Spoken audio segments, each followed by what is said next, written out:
You can start now. Thank you very much. Thank you. I think I just need to continue. The fertility rate in Ghana, for example,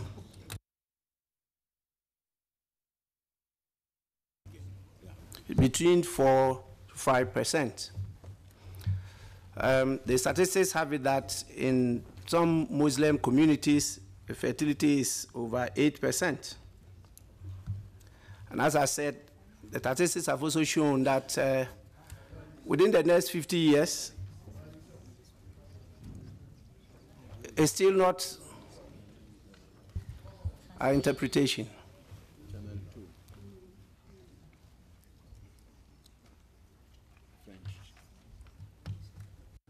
Is it coming through now? Is interpretation coming through? Can you hear the English booth? Yes? Hello? Can you hear English? Can you hear English? It's projected that within the next 50 years, as a result of this demographic transition, the world will be a Muslim group. But we have to look at the data and the statistics that are being used. Now we've been told the working age is between 15 to 35. That's the youthful age. The working age between 15 to 64 years. But most of the laws we still have classified 15 years as still on the age. And therefore, if somebody's working, that would be child labor. We're looking at that as the age of maybe apprenticeship, but not a working age. And so the need for us to see how we can reconcile this data and look critically into the issue of the actual demographic transition. Madam Chair, we are told about the challenges, and definitely all countries are aware that with poor health systems, with lack of education, and the other issues that have just been mentioned, we will not be in the position to get any dividend from this demographic transition. And that is why there's a call on all of us to come together, work as a continent, and see how best to harness the demographic dividend. But we cannot do that as individual countries. And it brings home the issue of the ratification of the protocols. And I do agree that it's important we put a technical team in place to be able not just to come out with the manual, but also to visit the various countries to support the various national parliaments to ratify those protocols. I'm saying so because of the weak link usually between the executive and the legislature. Most of these documents are processed through the ministries in charge of foreign affairs, and these days they add regional integration, and they are to submit them to the parliament. And there's always some problems with that information flow. And I'm aware that when I was the leader of our parliament, and we tried getting our minister for foreign affairs to submit it to us, we had challenges, and as at now, even though we are aware of it, it's not been properly routed to the parliament for consideration. And therefore, we are one of those that have defaulted in not ratifying the protocol of the Pan-African Parliament. Madam Speaker, I just want to end by saying that a typical comparison between the population of Ghana and Norway, for example, will give a very graphic picture of what is happening. In 1950, Norway had a population of about 2.5 million, and Ghana had a population of about 4.2. Today, Norway's population is a bit below 6 million, and Ghana's population is 28.6 million. And this is because of the high fertility rate and the fast, and I think we should commend ourselves, improvement in the conditions of life in our countries, which has led to the reduction of mortality rate and also the other economic improvements. And so I want to thank you for this opportunity, and I hope my colleagues will support the proposals I've made. Thank you very much. Thank you. Thank you very, very much, honorable colleagues. Now, Madam Speaker, motion. Please, Madam Speaker. Yes, Mr. Dunk. Please, Madam Speaker, we start our business very late, and now we have a problem of interpretation. Please, can we listen the youth, and then we make general debate, and then we can conclude. Please, Madam Speaker, I think it will be easy for us to move forward. Actually, you have speculated. There are two youth persons who want to express yourself, yes. So we can listen them, and then we open the general debate. So, yeah, distinguished colleagues, I was actually coming to that, in that this following subjects are related to what has been presented, and so that we do not repeat ourselves. I would want to, if you don't agree, I would want to invite Mr. Francis Muyumba, President of the Pan-African Youth Union, to be followed by Mama Mahamat, and then Dr. Christine Chisungwe to speak to us, and then we can discuss all of them yes. In a comprehensive manner. Can I invite Mr. Francis Muyumba, President of the Pan-African? Ah, Francine. Ah, okay, Francine, she's a lady, wonderful.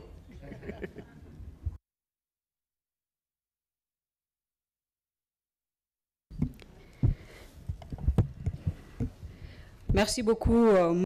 I thank you very much, Madam Chair. Excellency President of the Pan-African Parliament, honorable members of the Pan-African Parliament, honorable speakers of the various African parliaments, honorable MPs, distinguished guests, all protocols observed. I would like, first of all, to thank the Pan-African Parliament and all the African parliaments for devoting this 9th conference to the theme of the African Union in 2017. And this shows the importance that is granted by PAP to the development of youth, its empowerment and investment. I would like then not to get back to what I said yesterday with the Secretaries General on the theme 27 of the African Union, focused on youth, that is harnessing the youth as a demographic dividend. I would like also to recall here that it is a will expressed by the heads of state and government of the African Union, a theme which was adopted at the African Union with pillars which Her Excellency, Madam the Commissioner, has recalled here, and particularly entrepreneurship, employment, health, education, and also a pillar on peace and security, which we have added because we cannot speak about youth without referring to peace and security. I would like to dwell on a little bit on the role of Parliament. The role of Parliament for the implementation of African youth policies, the role of our parliaments on the theme of the year. What is the role which our parliament could play in order to allow Africa to face the problems that are faced by the youth, and particularly unemployment, and also radicalization by terrorists, the recruitment of the youth by terrorists, and also the participation of youth in governance, and particularly economic and political participation. As concerns the economic participation and the role of Parliament, it is very important during the adoption of our budgets within our countries that Parliament could consider also the development of youth, that in our budgets, that we should not have a budget which do not reflect resources that are needed for the programs of our governments and the program of the member states of the African Union in general on the youth of their countries. And also in our parliaments, when considering, when examining and evaluating our government's program, we should be in a position to call on our governments to have concrete programs on the development of youth, because we have countries in Africa which do not have any programs devoted to the development of youth, and governments which are not interested in the development of youth. We have governments which do not even speak about the youth. So it is up to the respective parliaments to see how to call on our different governments in order to allow them to invest in the youth. I speak also about political participation. Today in Africa, we have laws which do not allow the youth to participate politically. There are countries where the age of participation to political life in our countries does not allow the youth to participate in governance. Yet there are other countries which allow the youth. You will find in their parliaments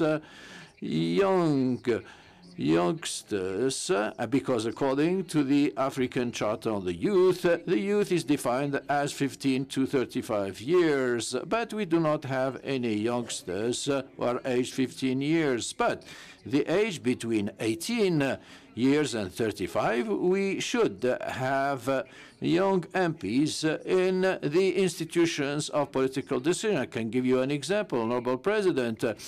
Today, my vice president within the Pan-African Parliament, we were here in 2015, if I'm not mistaken, and we were also together in the Honorable Bonohita. She has come for the first time with us to participate in this chamber to speak about the youth. But today she has been sent by Tanzania. If she can just rise, she has been sent by Tanzania to represent her country. And I think this is a real participation of the youth in Parliament, and this is something that we should encourage. She's not younger anymore, but she's still young because she represents the interests of the youth here. And there are several countries, other countries which have laws. Nigeria has just passed a law for the participation of the youth, where the age has been brought down from the age which does not allow the youth to participate in the past or to be elected. But today Nigeria has just reconsidered some laws and has adopted laws which allows the youth to participate in governments. Algeria, and because I have followed very carefully, very closely, the revision of the Algerian constitution, and in this constitution, the new constitution gives more opportunity to the youth to participate as concerns youth unemployment, for example, because I do I do exert some pressure on my government to invest in the youth. And this is the example I gave to the Secretary General yesterday, because in the DRC we have launched the renewal of the civil service staff, meaning that the retired be replaced by the youngsters, and now the age is 18 to 35, and they have launched that program for the recruitment of 1,000 youth, which was launched last week by the Prime Minister of the DRC. And as I'm speaking to you, I should have been with the minister in charge of the civil service in order to allow thousands of the youth to join the state administration. These are programs that need to be encouraged on the economic level. And on the level of economic participation, the President of the Republic has instructed the government to create a national fund for the promotion of entrepreneurship and youth employment. In the province of Katanga, there, the DRC has created also a provincial fund for the development of youth. I can give you a few examples in order to allow you that there are states and governments which are making efforts in order to invest in the youth. Now, with your indulgence, Madam Chairperson, because we're speaking about such an important theme, and the conference is dedicated also to the youth of the continent. So I would like also to say, Madam Chairperson, that this year the heads of state during the last summit have created an African fund for the development of youth. This is to tell you that African states, the African Union, is not only is carrying out actions and under the theme of 2017, the heads of state have created an African fund for the development of youth and promote entrepreneurship in the various African countries, and also in order to encourage and strengthen the capacities of the youth all over the continent. I'm quite delighted to see the commissioner in charge of human resources, and with her whole team, and we will continue this work together in January with the other heads of state and government in order to allow the African youth to develop. The speaker has switched now to English. Honorable Chairperson, the issue of migration should not be undermined when discussing African youth. This is one of the biggest crises facing Africa, and especially our African youth. So I want also the Parliament to focus on this issue, because only last year we have 60,000 deaths that were recorded from Africans, especially the youth. So we should also think on investing in this.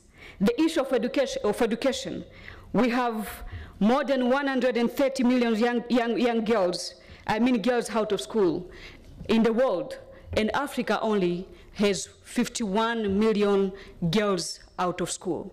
So when we talk about education, it will be also imperative for us to think about the millions of young girls out of school. So with the few remarks, Honorable Chairperson, Honorable Speakers, Honorable Members of Parliament, I thank you. Thank you very, very much, Francine. And I want to assure you that we are listening. Our ears are very wide open and listening to your views, and they'll be taken into account. Let me now invite Mama Mahamat, the chairperson of the PAP Youth Caucus. 10 minutes, please.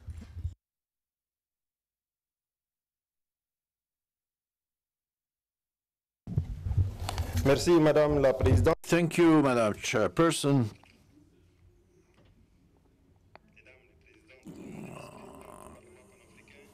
Distinguished President and Vice President of the Pan-African Parliament, ladies and gentlemen, distinguished speakers of national parliaments, Madam Commissioner in charge of human resources, science and technology in the African Union, Madam Chairperson of the African Youth, all protocols observed, dear colleagues, ladies and gentlemen. First of all, allow me to add my voice to all those who have wished a warm welcome to the honorable speakers of the various parliaments, and also to all the MPs who have come to Midrand in order to attend this annual conference. I would like to extend my gratitude and my thanks on behalf of the youth of our continent. The purpose of our presence today is to interrogate without complacency our common commitments and policies towards our youth. We will reflect on the role of parliamentarians in this continental dynamic in order to draw dividends through investing in the youth. Allow me here to note that with 70% of its population aged under 30 years, our continent is characterized by the youth nature of its population. And this constitutes a very important wealth in order to ensure its economic takeoff. Africa can only face up this challenge through the participation of the youth in the implementation of these resources in all spheres of socio-economic life. Indeed, our continent has the youngest population in the planet. This is a great opportunity in order to achieve the prosperity. This demographic dimension could become a nightmare if not taken into consideration, if its aspirations are not realized. If the demographic statistics show that the population increases more quickly than any other region of the world, Africa counts to date 70 million children of less than 15 years. That is more than it was the case 10 years ago, according to various reports. Distinguished speakers of national parliaments, ladies and gentlemen, unemployment today is a real fact, and our parliament is paying a very heavy cost. This unemployment, which has a negative impact on the behavior of our youths, and also especially that they have not benefited from education for a better life. Finally, they realize that their degrees do not give them access to employment, and several youngsters have been misled, and specialists say that youth employment is an indicator of development, acknowledging that employment is very critical in our continent. This is why our heads of state and government during the 26th summit of the African Union have deemed it necessary to lay solid foundations for a mature reflection in order to come up with sustainable solutions as concerns the employment of our youth. This is the reason why they have decided to adopt for 2017 the theme entitled to harness demographic dividend in investing in the youth. Through this theme, whose relevance does not need to be mentioned, the will of our heads of state is to endow our youth with relevant expertise through financial resources which will allow them to contribute in the development of Africa. This development should rest on an intergenerational dynamic based on gender equality and the respect of the fundamental human rights, a principle which our countries have subscribed to. Considering the importance of this demographic dividend, it is important to focus particularly on education and particularly on vocational training in order to meet the enormous needs of youth in terms of employment, which is a prerequisite for their participation in the process of development. The African youth has been marginalized for very long, and particularly in decision-making concerning them. Now it is high time to redress the situation and give back the youth legitimate rights by offering them the opportunity of satisfying their own needs. This goes through a youth to whom we should give the means to take care of themselves and not just take care of them. Ladies and gentlemen, I would like to seize this opportunity in order to call on this August Assembly to recall that a forum on youth took place between the 29th and the 30th of June 2017 in N'Djamena, and several youngsters coming from the civil society and from diaspora have attended this forum. This forum has opened this proceeding in the presence of the highest authorities, and particularly His Excellency President Idriss Déby, President of the Republic of Chad, Pan-African champion for the theme 2017, and His Excellency Alpha Condé, the current chairman of the African Union. The youngsters have taken this opportunity in debating without any taboo their needs, and also the themes like entrepreneurship, employment, health, and well-being, the rights and governance of the youth, migration, peace, and security.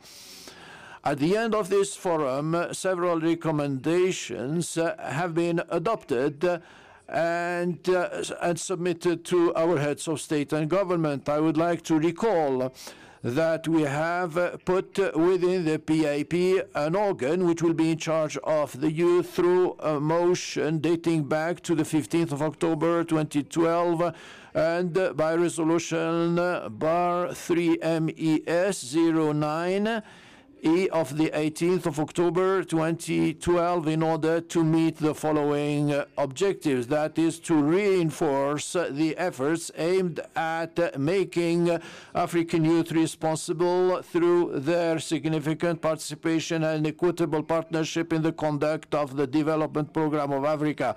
To work together with the civil society and other stakeholders within member states in order to facilitate the ratification and the implementation of the African Youth Charter, to ensure a liaison with the Pan-African Committee on the Youth Activities together with parliaments from member countries to implement the development program based on the African Youth Charter, to coordinate and cooperate with the committees in charge of youth issues within the Pan-African Parliament in order to strengthen the empowerment of youth and allow them access to education on the African continent. This is why the holding of this forum of N'Djamena has allowed the youth to have an exchange on problems which undermine the youth, but we must note and deplore the absence of the youth from the Pan-African Parliament who have not been invited. This is a shortcoming from us. We do not have the intention of reinventing the wheel. The recommendations that have been adopted in N'Djamena are ours. And considering the problems which the youth is facing, it is high time for us as the youth from the Pan-African Parliament to take our part, not to jump into the water to cross the Mediterranean, but to take ownership of this issue of youth and come up with solutions to problems which our continent is suffering from.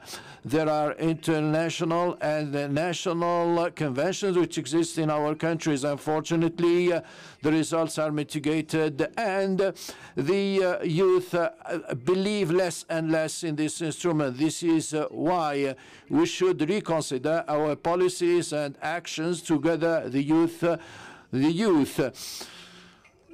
By meeting here, we must, as representatives of our respective populations, to make of the issue of the youth our main concern.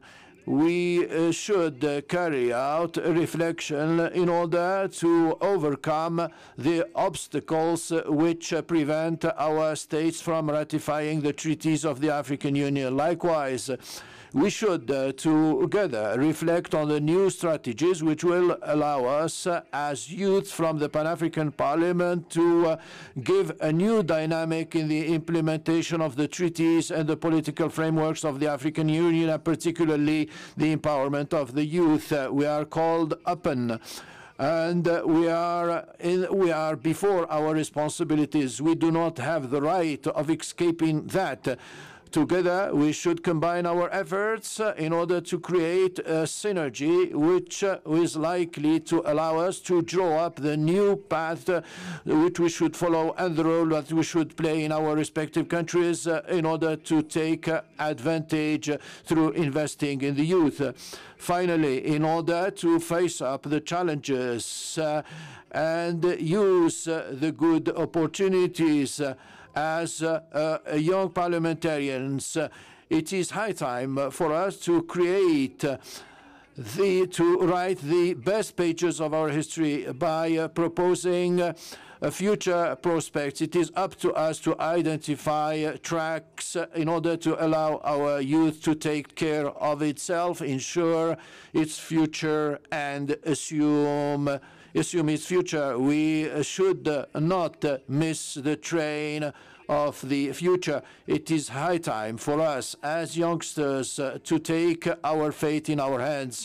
We should particularly see to it that at the end of our proceedings, we should give some hope and a reason to smile to the youngsters of the continent by suggesting concrete solutions.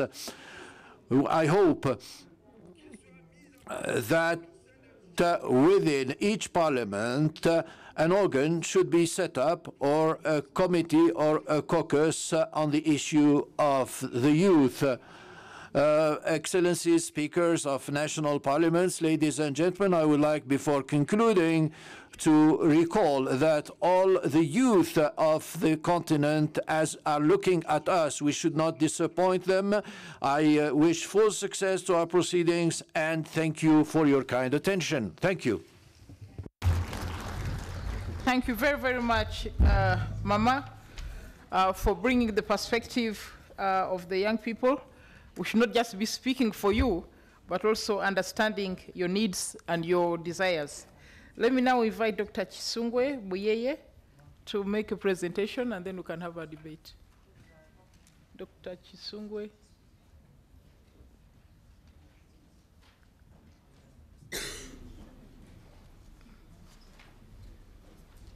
Does anyone know where Dr. Chisungwe is?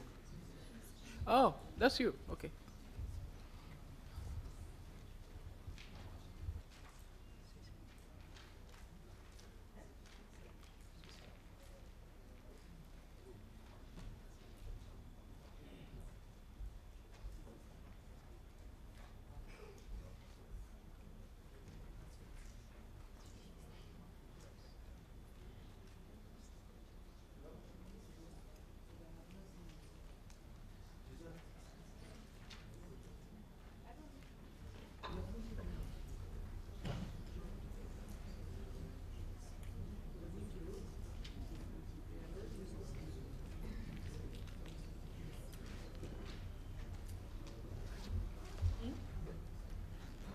What's happening?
Colleagues, I want to invite Dr. Chisunge to come and speak. The presentation can follow later. You come and speak. We shall listen.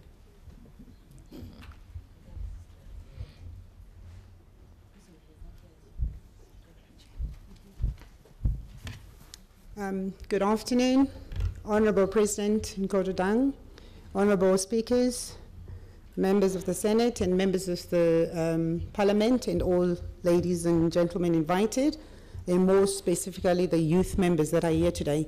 My name is Brilene Chitsunge. I'm playing a role as the Food Security Ambassador in Africa for the simple reason that I'm actually a farmer, and I'm truly honored to be standing here with yourselves and our voices as farmers being heard within such a platform. Thank you so much for the honor. I've embarked on this journey owning my own piece of land for the last 7 years. So the challenges, I experience them every day. So I don't really want to be focusing on challenges. I would like us to be focusing more on solutions than challenges, because every farmer experiences those challenges. And as you all know, they have a huge job to do, and it's a challenge to feed the world. So I've said that educating the youth of today on the impact that even an emerging farmer can have on a global scale is key to delivering the message that the world needs to be fed. The younger generation needs to be enlightened as to the fact that farming is fun and it is a profitable business. I'm speaking from experience as I stand here before you. We live in a world where technology is no longer a luxury, but a necessity.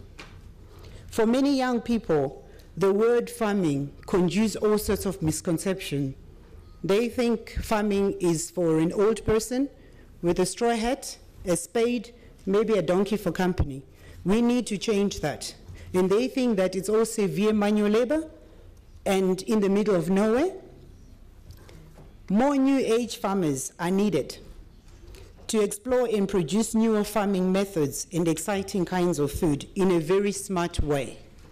Farmers have a huge challenge, and we are living in an agricultural industry era, and the youth of today are our 21st century farmers. Farming in the 21st century is more exciting and enthusiastic, as it not only incorporates up-to-date knowledge of farming techniques, but also keeps up with the latest technology methods of managing a successful and effective restructured business. We should prosper for the benefit of all, feeding the one world we have today.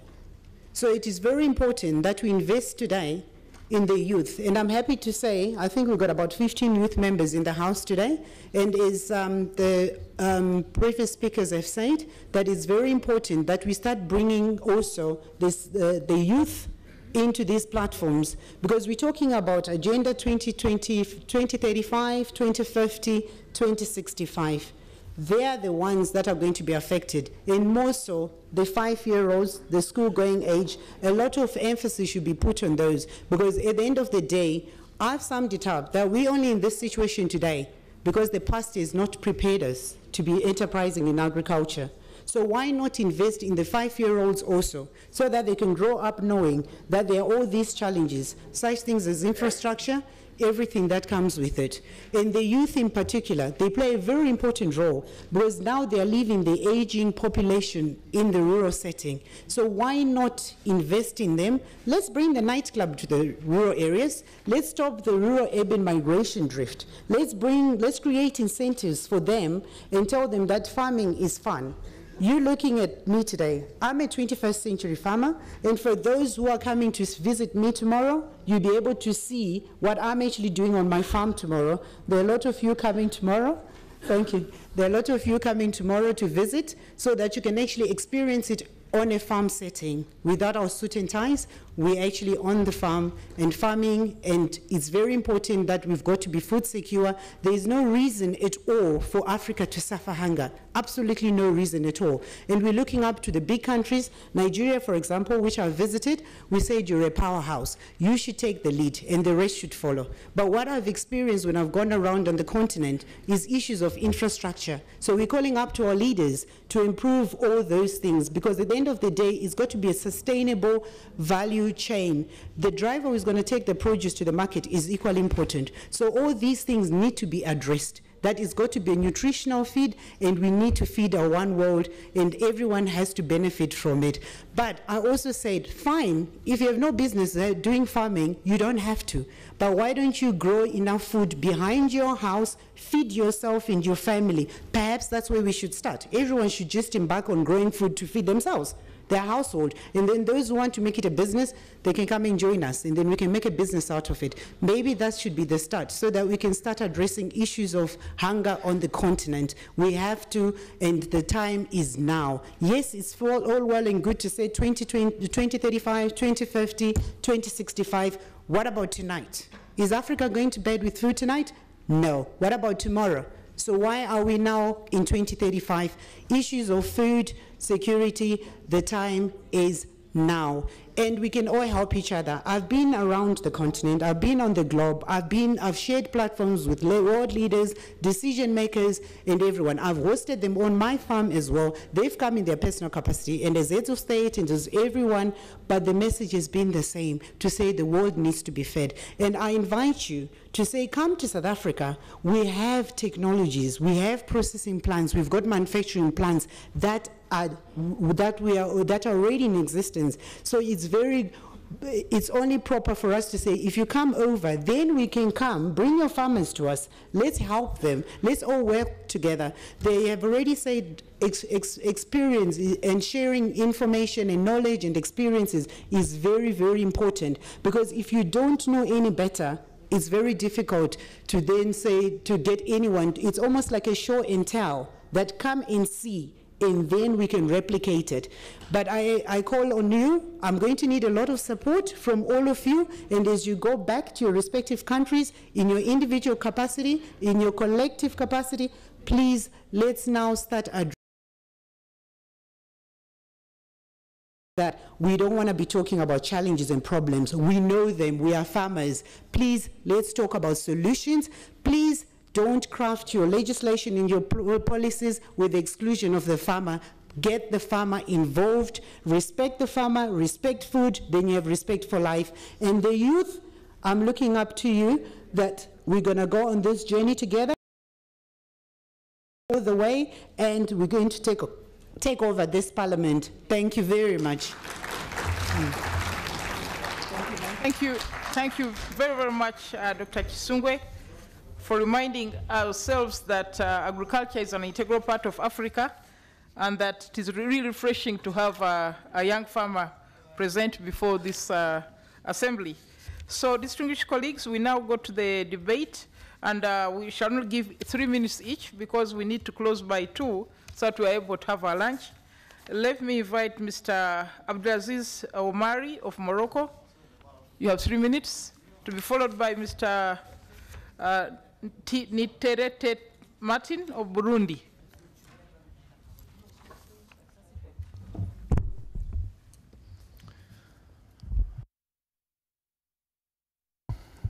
Bismillah ar-Rahman ar-Rahim. Madame la Présidente, Mesdames et Messieurs. Madam Chair, colleagues, I am very, very happy to take the floor today and to be here in front of you during the Speakers' Conference. And I would like to reiterate once more the happiness which is ours to be present here amongst our brothers and sisters, our African brothers and sisters, and within African democracy. It is a great pleasure for me to address you, to share with you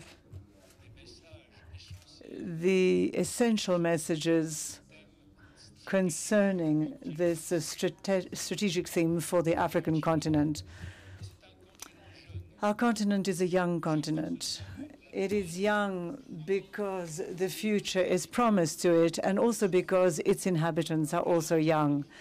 And furthermore, our continent is very aware, in fact, of its youth. It is aware of its youth as a wealth, as treasure, but also the risks. And it is, in fact, a relevance and, in fact, vision, this vision, which has, in fact, been proven by the theme that has been chosen for the 21st Summit in Addis Ababa. Our heads of state, in fact, have now conceived a trajectory for us, and it is up to us now to in fact embody and to make concrete these steps. And it is up to us, to each one of us, and to our parliaments, and to all the African parliaments. It is up to us to act towards the investment of youth. Invest in youth, which means that an investment in youth cannot just be talked about. It cannot just be seen also as a material investment. It is an investment which has to be done, an investment in the human being, these young Africans who need to be involved in taking of decisions, and they must be involved in their own development. We need to involve them in the political life of their countries. We need to make their commitment far more perceptible and far more visible, so that the investment, or their investment, so that they are integrated, in fact, in all the national policies. And it is within this context that our work, in fact, has put into the Constitution, in fact, the idea of youth and the intervention of youth. And they have the power to do that, and they have the power also to be involved in all the questions dealing with youth. Considering the difficulty which youth finds in terms of finding his or her own place in politics, and in terms of voters, we decided to put in place a national list of young people, and we now have 30 young members who now have the possibility of being within Parliament and within their service. Therefore, the human being also means the strengthening of civil society, and they become the strength, and they become part of the control of our civil society, because a civil society is open, democratic, and strong. There is, of course, the economic dimension, which we must also remember. We need to involve youth. We need to have public policies. We, members of parliament, we need to vote into budget these policies. We need to work in favor of public policies designed to encourage the involvement of youth and entrepreneurship of youth. This private sector, too, has to participate in order to facilitate for the youth and for the young their access to the economic life of society. In the world, and more in our countries, youth represents a very, very important part of our economies. We need to take advantage of this and harness their presence. It is very important to remember that nothing will be possible without a major investment in two very important sectors. And I will be very brief. That is an investment in education. That is extremely important. We need to have a strategic vision. Youth today are the leaders of tomorrow. We need to invest in education. Of course, they need to be integrated within and adapted to the needs of the market and the investment in health. Because one of the expressions, in fact, which is very important, and we learn when we are young, is that, of course, mens sana in corporum sana. So this is a young mind, a healthy mind in a healthy body.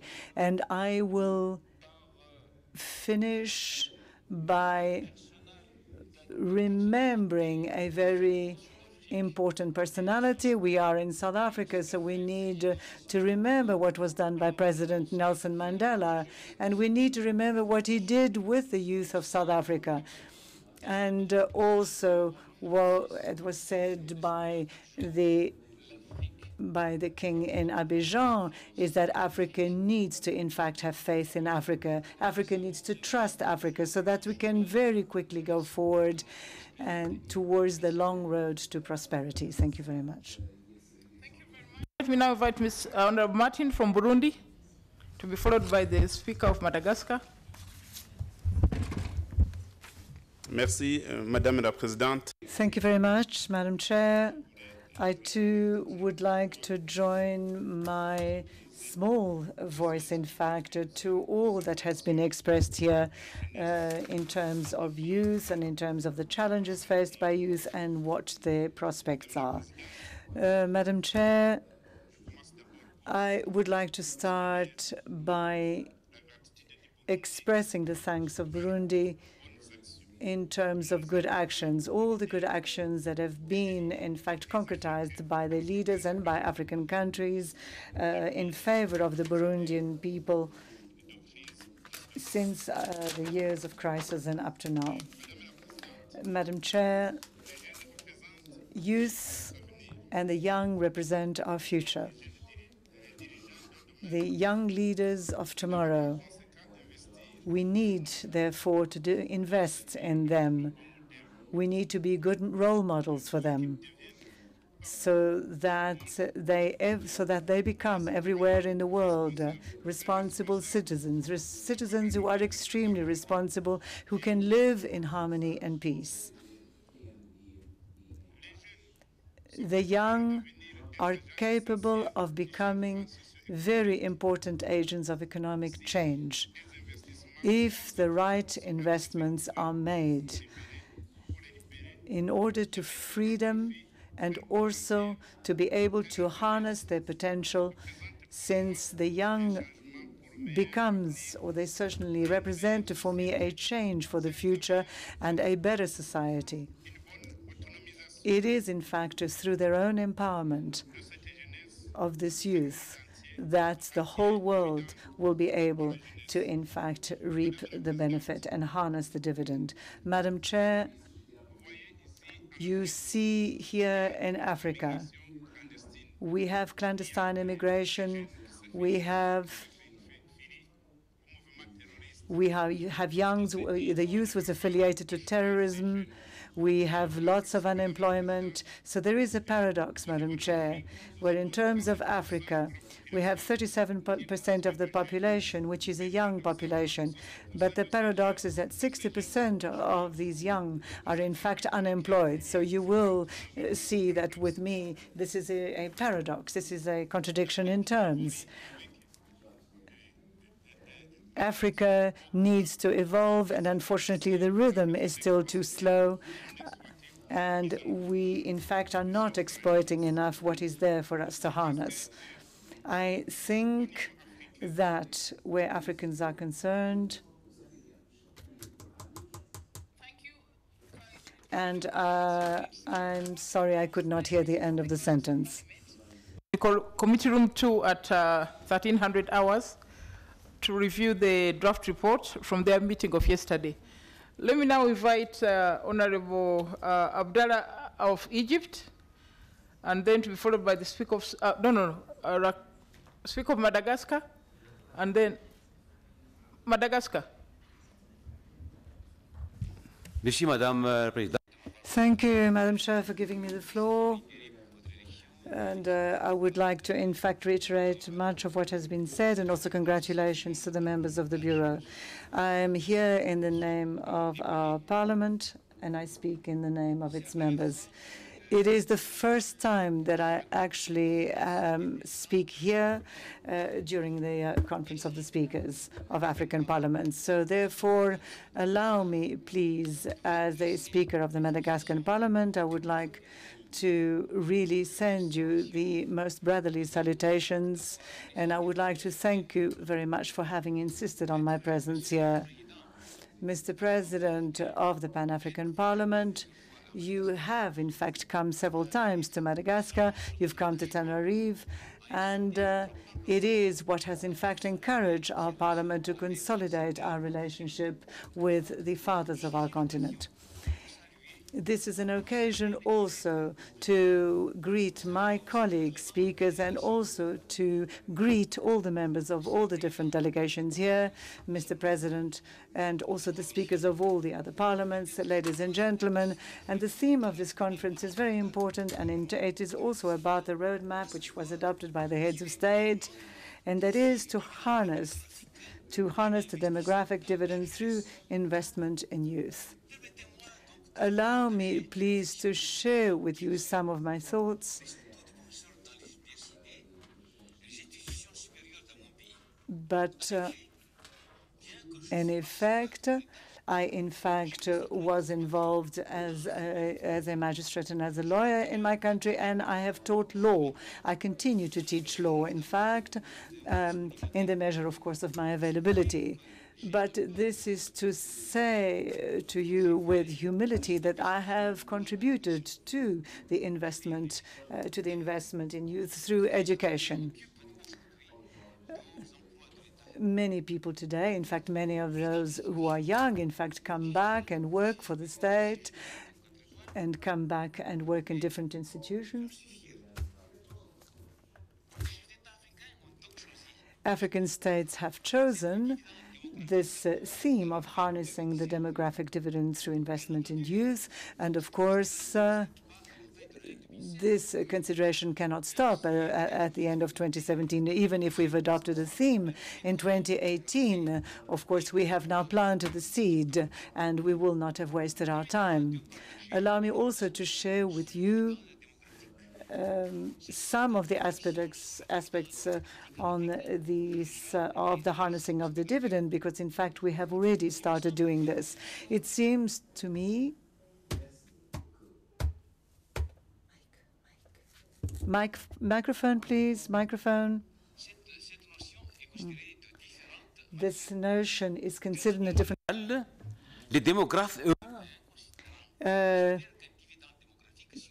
A dividend, harnessing the demographic dividends, in fact, when we can reduce, in fact, the rate of, or the lack of education, in fact. So it seems as if this investment is very important to be able to respond to the needs of society, and in fact, adults have this responsibility, and adults are, in fact, often have access to more jobs than the youth. We have to bear in mind growth, and it is very different in Africa, of course, when we compare to the situation which is happening in Europe or Japan. We need to invest further in the economic development, and it is, in fact, through this dividend that we've managed to, in fact, reduce the rate of unemployment through these opportunities that we are now giving through the harnessing of this demographic dividend, and which must benefit the economy of our countries.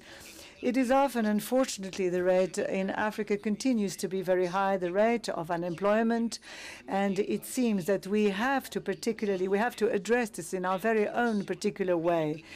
The numeric evolution, in fact, needs to be seen through this harnessing, and we need to harness the wealth that we have and reduce this very high rate of unemployment in our countries. Dear colleagues, through this harnessing of the demographic dividend, all our economic considerations have to be seen.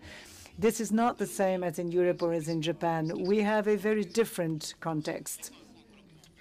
If you would like me to conclude, I have spoken, in fact, less than 2 minutes, and I am a little bit frustrated. I seem to have had less time than the others.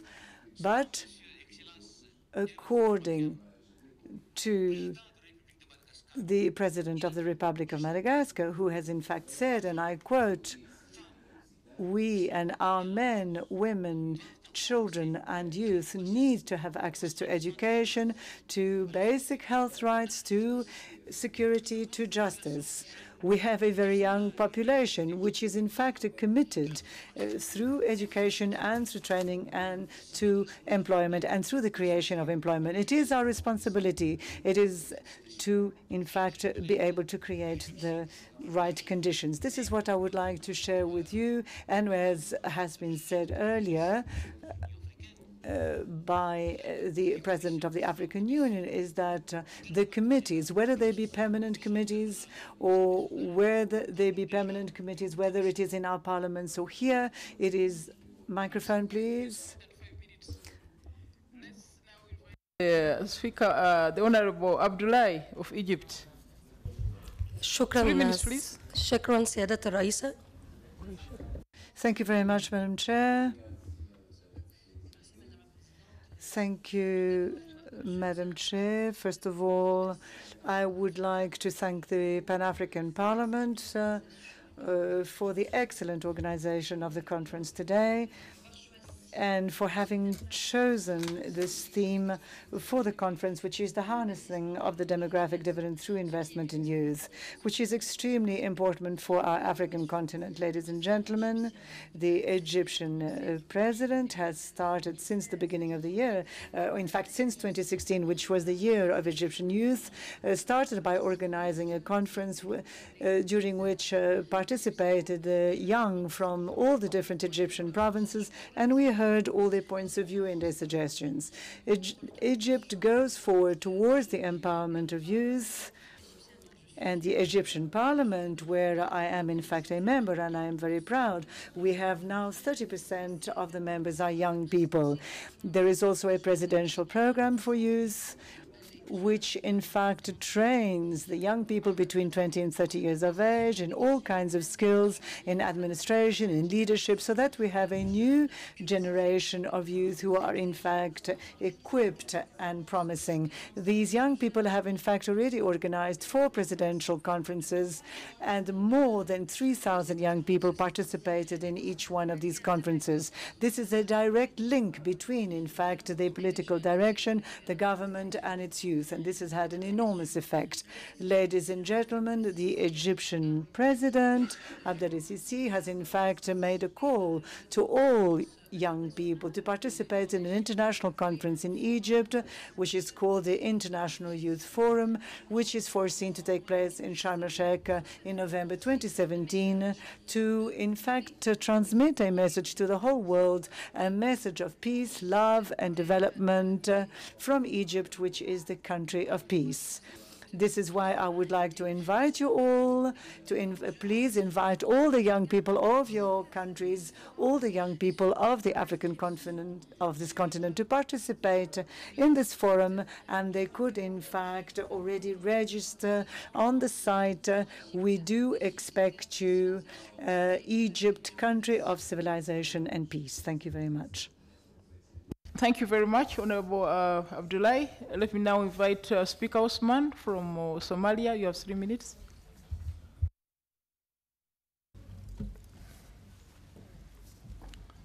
Thank you, Madam Chair, Madam Speaker. And thank you to being here. I'm very happy to represent my country here today. Although I am in the second term of my speakership, yet it is the first time I have arrived here. I came and participate in this very important parliament. I was particularly attracted this time by the focus on youth, because it is so relevant to my country, and I believe important for our continent as a whole. Before proceeding, allow me to recognize 2 critical developments that took place in this wonderful country, which offer much for us in Somalia. Firstly, we have noted that a great deal of interest, the motion of no confidence, and how this was well managed. I congratulate to the Speaker of the South African Parliament on this issue and the way she handled. The second is the celebration of Women's Day on 9th August. The manner in which women were celebrated in this country give us much hope. I was pleased to learn about the history and the significance of this celebration. The day, as I gathered, commemorates the 1956 march of approximately 20,000 women to the Union Building in Pretoria to petition against the country's past laws during the apartheid era. On behalf of my people, I commend the South African people for this. Addressing matters of youth in Somalia is a key to finding lasting solutions of our beloved country's many challenges. We are a population of about 16 million, of which over 70% are under the age of 30 years, and 42% between the age of 14 and 29. With such a large youth population, engagement is critical as youth exclusion, grievances, and perception of inequity have resulted in youth comprising the majority of participants in the militia and criminal gangs. Conflict, poverty, and unemployment leave youth feeling frustrated, with over many expressing interest in migrating out of the country in search of better livelihood opportunities. Somalia's youth population can be its greatest source of strength, provided youth are given the tools to thrive and succeed. Historically, like many other countries on our continent, the youth have played an incredibly significant role in our history and political landscape. The first modern Somali political party, the Somali Youth Club, which was subsequently named the Somali Youth League, was established in 1943. The SYL stated its objectives were to create opportunities for universal modern education, to develop the Somali language, to safeguard the Somali interests, and to oppose the restoration of Italian colonial rule. SYL policy banned clannishness, so that the 13 founding members, through representing all countries, all the countries' major clans, refused to disclose their own clan affiliations. In the first national election after independence held in 30th March 1964, the SYL won, and the youth won an absolute majority of 69 seats out of the then 123 seats of the parliament. The remaining seats were divided among 11 other parties. The youth have equally played a major role in the outbreak of the devastating civil conflict.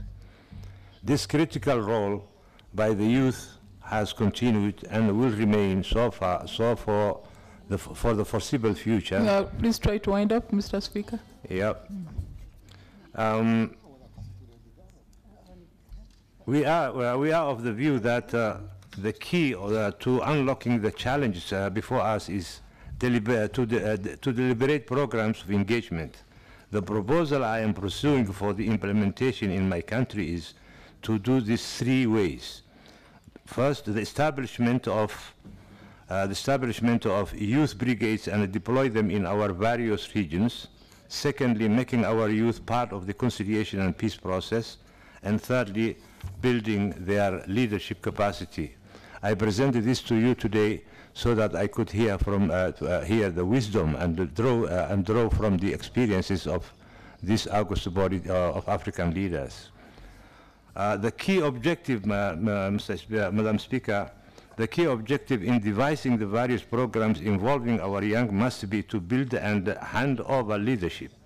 A part of the older generation of leaders, we need to recognize that the necessity that we have to hand over leadership to our young. But to do so, we must also assume the responsibility to build their capacity and leadership skills. I thank you, Madam. Thank you very much, Mr. Speaker. Can I invite Mr. Said Ibrahim of Sahrawi? Said Ibrahim.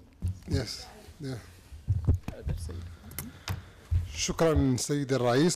I thank you, Madam Speaker, for the opportunity. Madam Speaker, any policy towards the youth should stem from a faithful determination to meet the expectations of this category of our population. The content of such policies should be based on efficient partnership among all the stakeholders and the administration, the youth organizations, civil society organizations and ministries. There is also a need to ease and facilitate access of our youth to the parliamentarian institutions. There is a need also to create networks to liaise with our youth, this taking into consideration the peculiarities and specificities of our societies. The educational system has an important role to play to raise the awareness of our youth and to promote the culture of dialogue among our youth, for us to make sure that we invest in our youth in favor of the prosperity of our continent. Empowering our youth, Madam Speaker, is an important component in good governance and the rule of law and the respect for transparency in decision-making processes and the involvement of this category of our population in making decisions relating to the youth in general. The youth also should be at the heart of all our policies, and this requires from us to listen very carefully to the opinions and standpoints of our youth through involving them in our legislations, our policies, and in our fight against poverty and illiteracy among our youth. Madam Speaker, in my country, the Arab Republic of Western Sahara, there are still impediments and obstacles to our aspirations. We are still divided into three categories. A category as refugees in Algeria, others under the wall, under the occupation of Morocco. And we are still suffering of this situation. Therefore, when we look at any policy towards our youth, we need first to put at the fore peace, stability, and security, and conflict resolution. First, we need to look at our problems from its roots and not to have just generalities and broad speeches overlooking the problems that are faced by our youth in Africa. 19 Sahrawi youth have been imprisoned and sentenced for 20 years by Morocco. Madam Speaker, 1 minute more, please. These are concrete problems that should be taken into consideration when we speak about the policies to be crafted towards our youth. The wealth of Sahrawi Republic is not put available to the Sahrawi youth. The Sahrawi phosphate is grabbed from the Sahrawi Republic. The wealth of the Sahrawi Republic is grabbed from its territory, and this goes into contradiction with all the international laws and the codes of conduct at the international level. I thank you very much, Madam Speaker. Thank you. Thank you very much. Honourable members, you know, this is a speakers' meeting, so I'd want to be sure that the people who are actually contributing, either speakers or presenting speakers. So now let me invite Honorable George Pedro of Cape Verde. Please, order the... una moción de orden only. Please, motion of order. Yes. Gracias, señora Presidenta. Thank you very much.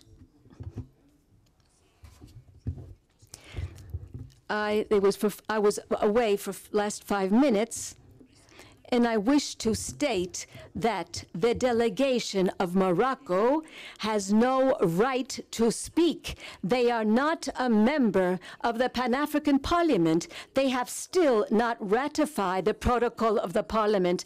They are here as observers only. They should be here behind this fence, and they have no right to speak.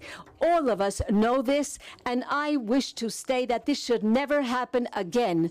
We have to be respectful amongst ourselves. They cannot enter into our institution and request the floor without being rightful members. Thank you very much.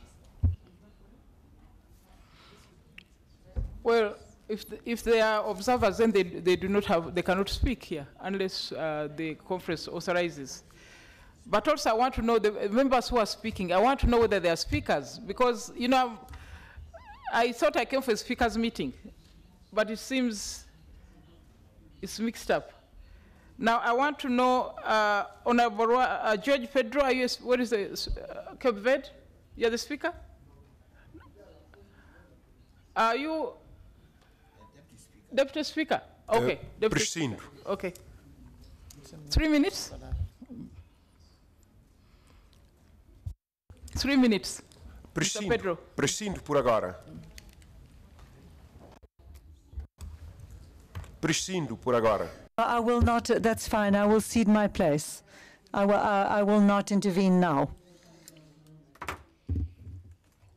No translation. I will not take the place. No, I'm not going to speak now. That's right. Agathon Rwasa of Burundi.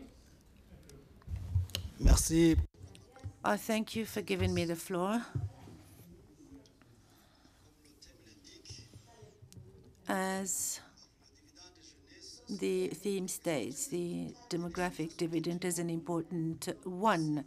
Figures are there. By 2090, the active population on the African continent will reach more by 74%, made up by the youth, and many African countries will be the youngest in the world. Our respective countries, therefore, should further put in place policies and structures that are liable to favor a conducive environment and to secure conditions for the investment in the human capital, focusing on the youth. Thus, the youth can be the real, genuine driver for peace and stability in our countries and the engine for sustainable development in Africa. Therefore, there's a question to know how to invest properly in human resources in order to impulse these new dynamics. Regarding Agenda 2063, it is important to focus particularly on 3 lines. The first is the quality training and multiplication of the academia and educational institutions with high qualified staff, libraries, laboratories, and modern and indispensable ones. Public authorities should also put in place the conditions, legal and economic, conducive environment. The second line is the youth entrepreneurship. We need to create elites and youth that are able to be entrepreneurs, and which will encourage job creation in the public and private sector.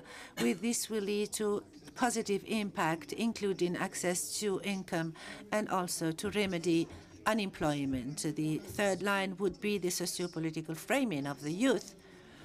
We need to prepare a political leadership that is mature and well-tooled to face the future challenges in terms of democracy, good governance, and the rule of law. That the youth should not continue to be easy prey for politicians and be used in violence and recruited in armed groups. We need to reinforce governance and educational systems in our state in order to give a new start to the development of our youth. The MPs, therefore, should adopt laws and acts in order to promote human capital through training, good quality training.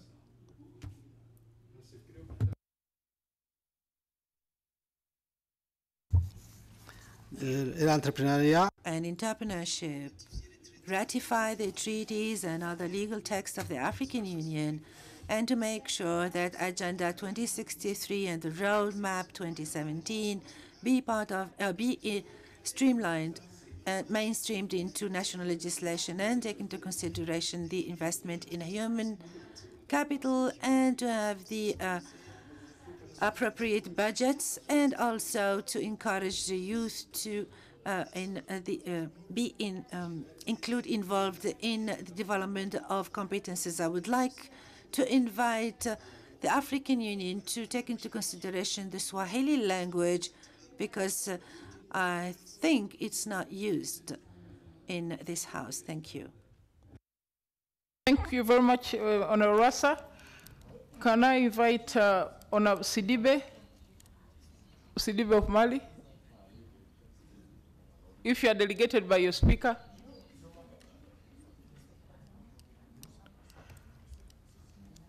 Now, it seems it's not here. Honourable members, there's a, yes.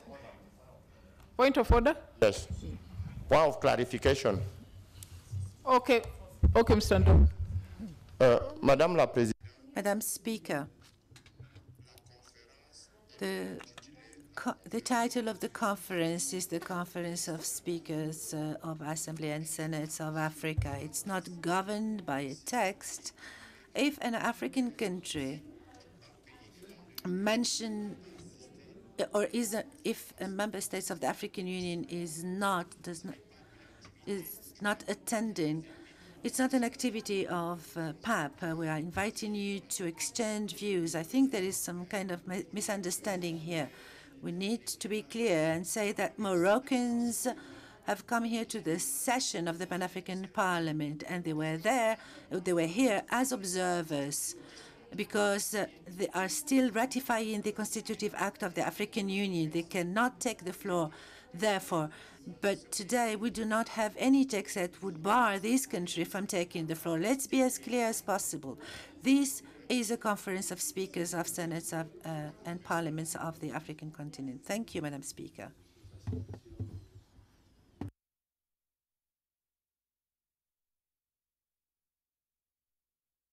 Okay, thank you. I think the clarification has been given that this is not a sitting of the Pan-African Parliament. It is a sitting of the speakers and the deputy speakers of the continent. So let me invite Mr. Sidibe. If he's not there, let's have the Mr. El Halouti of Morocco. Please, please. Oh, no, please. Yo quiero hablar, please. I need to speak, please. This is a conference that annually is organized by the Pan-African Parliament for the speakers of parliaments within Africa. The Pan-African Parliament is organizing this conference, and annually we invite those that are members of the Pan-African Parliament, those countries that are members in the Pan-African Parliament. Therefore, as the President has said, the delegation of Morocco up till now is not a member of the Pan-African Parliament, and therefore they are invited as observers, and there has already been other delegations as observers. They are invited as observers and have no right to speak until they are members of the Pan-African Parliament. That is just. This is legal. They cannot come to try to trick our institutions as if we did not have any legislation, as if we did not have laws. And I'd like to say this to the President of the Pan-African Parliament. Up till now, Morocco is not a member of the Pan-African Parliament. Thank you.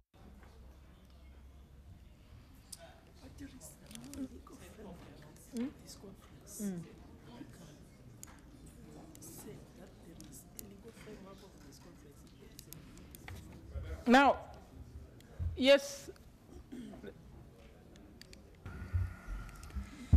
Madame la Présidente.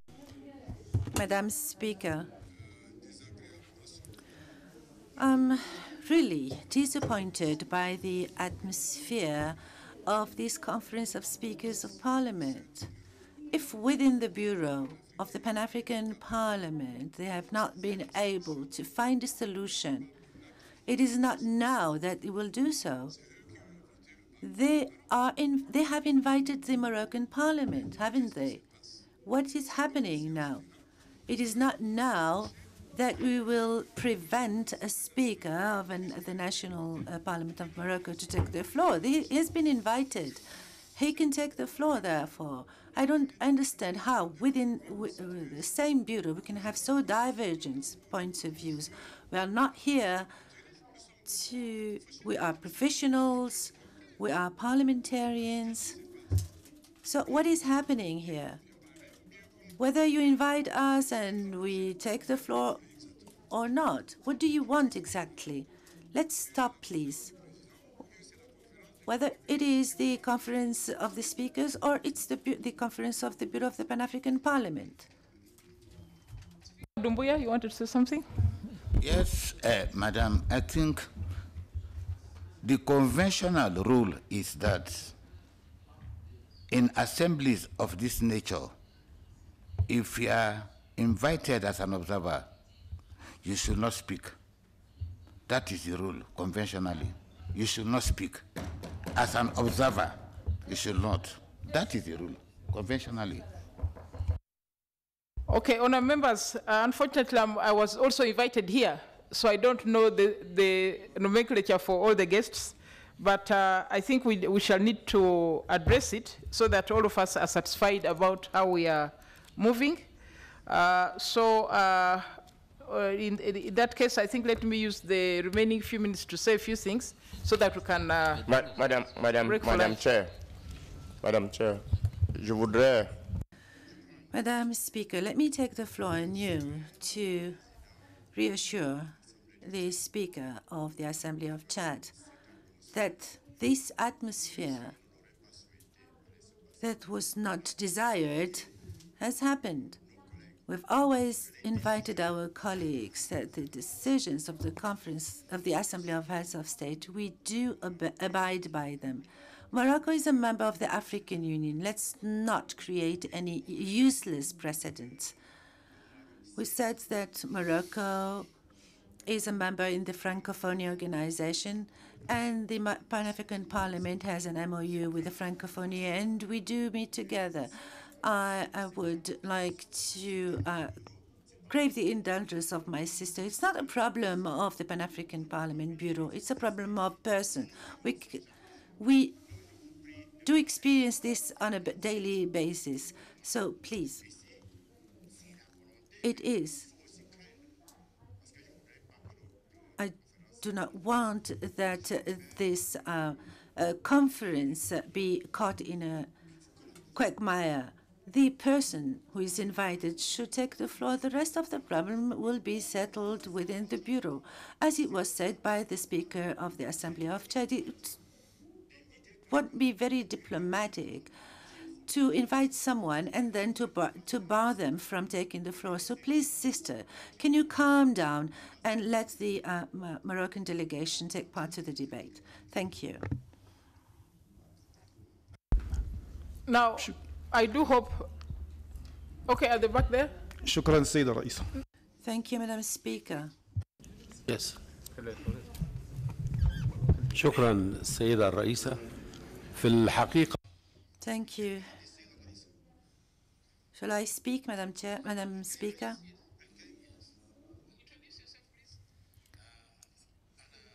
I'm Dr. Philippe from Egypt. Well, I believe we should not have this position or this situation repeated every time we meet. We as parliamentarians need to see together how to solve this problem. This problem has been delaying regional, continental organization and regional organization that is the Maghrebian Union. And whereas all the other regional groupings are active and successful throughout the continent, the northern region, even though we have the same language, the same religion, have the same populations, this region is still very late, and because of this problem. And I think that the speakers of parliaments are here today present, and they have to think how to set up parliamentarian groupings that would serve as good offices between the Moroccan Kingdom, the Sahrawi Republic, and even the Algerian government. We do not want to accuse anyone, but me, as a professor, as a teacher in history, I'm aware of the cause of Sahrawi, and the Maghrebian countries were not born in the north, but in the Sahara. Therefore, I do appreciate that the Moroccan Kingdom considers it as a territorial cause, whereas the Sahrawi considered it as a self-determination cause. Therefore, how can we reconcile between the two positions, and how can we get these two positions closer to make sure that the citizenship of the Sahrawis be respected and assured? I think that we can help and contribute to resolve this problem instead of having this situation continuing. And by the way, during a summit in Zimbabwe of the OAU, the Zimbabwean president said that brothers from Algeria and Morocco, instead of helping us settling problems of Africa, have been bringing new problems into Africa. Therefore, I would like to ask the Algerian and Moroccan parliamentarians. No, sir, I think you're also diverting us into areas which I think should not be here. The debate about the conflict between those two countries is not for this session. Let's concentrate on the issues of the agenda, on what to do with the youth. Those others will be set on a different body. Honorable Minister. حل المشكلة يساعد أيضا الشباب. شكرا. Thank you, Right Honorable Gadaga, and thank you for giving me the floor. I think you are correct. The issue that brought us here should be discussed. The other issue is one of procedure. So it's raised that it should be resolved. It has got nothing to do with a country. It's just like you were asking, if people are taking the floor, it's either they should be speakers or they should represent the speakers. If not, they can unfortunately not take the floor. Now, the speaker, the president of PAP, should have just, he should take that up with US Bureau to say in which capacity he invited or PAP invited the representatives from Morocco. If it's as observers, then it goes according to the procedure. If there's a special arrangement, it should also be said so. It has got nothing to do with individuals or with countries. It has got to do with the procedures that need to be followed, Madam President. That's all I wanted to say. Thank you. Okay, honourable members, I think this is an appropriate time to adjourn and go for lunch. We'll come back at 2:30. We'll come back at 2:30 and continue the debate. Meeting adjourned. Madame la Présidente. Meeting adjourned.